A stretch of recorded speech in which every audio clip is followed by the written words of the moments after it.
Deep within the walls of a grand old house, nestled away from prying eyes, there was a bustling little village. A village of mice. But this wasn't a happy village. For just outside their tiny homes, a great shadow loomed.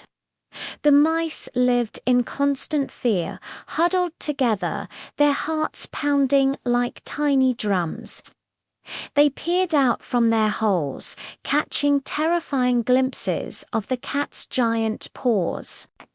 Day and night, the fear of those sharp claws kept them prisoners in their own homes.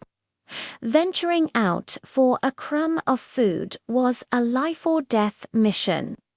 Imagine a brave little mouse tiptoeing across the vast moonlit kitchen floor, his eyes fixed on a delicious piece of cheese.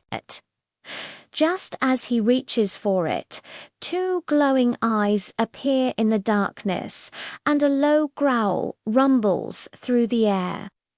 The cat was always there, always watching. The mice hardly dared to stir from their dens, whether it was day or night.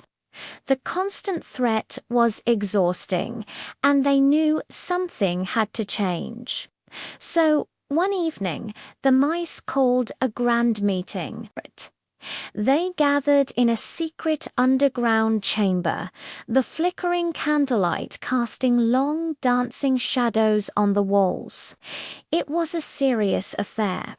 A long wooden table was covered with little papers, diagrams, and, of course, a few crumbs for thought.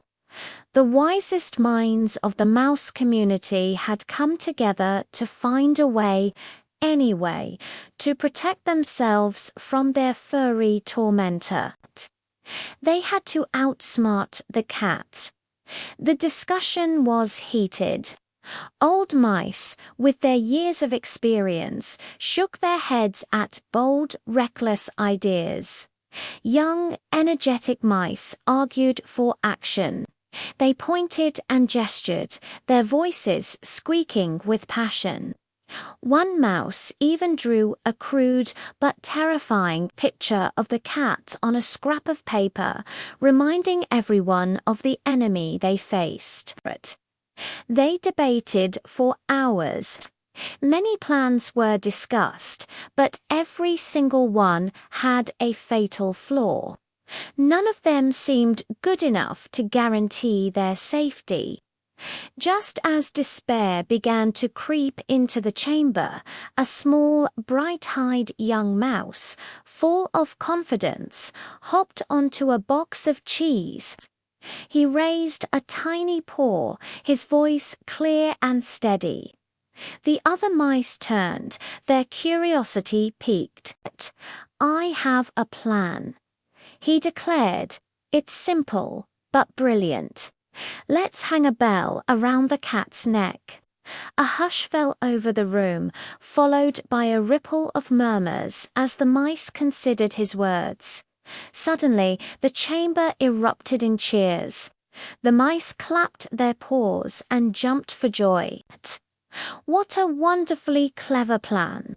They imagined it clearly, the cat trying to sneak up, but with every step, the little bell would go asterisk, ting-a-ling-ing, asterisk. They would hear her coming from a mile away and have plenty of time to scurry to safety. All the mice rejoiced, celebrating the young mouse's genius. Amid the celebration, a quiet, thoughtful figure rose from the crowd.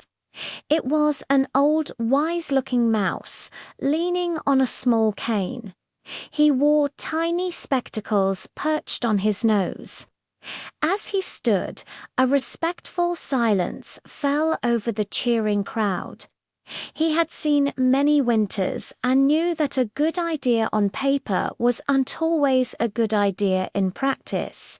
An old mouse arose to speak, and everyone listened intently. He let the silence hang in the air for a moment, looking around at the hopeful faces. Then he raised a single wrinkled paw and asked a simple, calm question that cut through all the excitement. His voice wasn't loud, but it carried to every corner of the room. "That is an excellent plan," he said. "But I have just one question for you all. Who will bell the cat?" The cheering stopped. The smiles vanished. The mice looked at each other, then at the young mouse who had proposed the idea. His confident expression faded, replaced by a look of dawning realization. The question hung in the air, heavy and unanswered. Who among them was brave enough or foolish enough to attempt such a dangerous task? No one answered. The room was utterly silent. The brilliant plan suddenly seemed impossible, and so the great plan was abandoned. Outside the mouse hole, the cat stretched lazily in the sun, completely unaware of the drama that had unfolded. On the floor nearby, a small, shiny bell lay untouched. Inside, the mice watched her, a little bit sadder, but a great deal wiser. They had learned a valuable lesson that day. It is one thing to think of a brilliant plan, but it is another thing entirely to carry it out. It's easy to plan impossible things, but who will be the one to do them? Thank you for watching this timeless fable with us. If you enjoyed this story, don't forget to like, share, and subscribe for more tales and lessons. See you in the next video.